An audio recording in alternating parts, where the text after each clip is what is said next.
এডিসির ইলেকশনের জন্য আমাদের উচ্চ পর্যায়ে দিল্লিতে মহারাজের সঙ্গে আলোচনা চলছেন।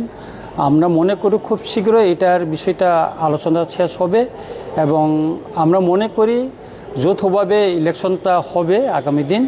তারপরে যে বিষয়টা এখনও শেষ হয়নি সেটা হইল আমরা এই আলোচনার মাধ্যমে আমাদের যে দাবিগুলি ছিল সেটা কিভাবে আমরা নিয়ে আসতে পারি সেই চেষ্টাটা আমাদের থাকবে এবং মহারাজ এটার জন্য আলোচনা করছেন, ওনার সঙ্গে আমার কথা হয়েছেন এবং ফাইনাল যখন করা হবে তো উনি আমাদেরকেও ডাকবেন বলছেন।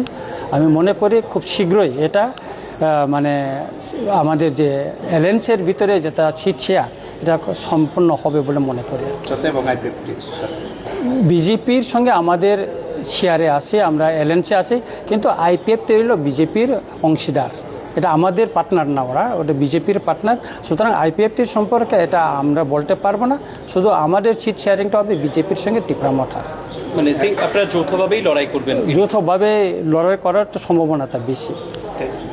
দিল্লিতে কার সঙ্গে মহারাজা এখানে দিল্লিতে বিজেপির যে রাজনৈতিক দলের উচ্চ মহলে যেমন বিএল সন্তোষ, সুমিত পাত্র, তাদের সঙ্গে ওনার আলোচনা হচ্ছে আমি যতটুকু জানতে পারছি এবং মনে হয় এটা আরও একটু উচ্চ পর্যায়ে আলোচনা করে এটা সিট শেয়ারিংটা শেষ করবেন।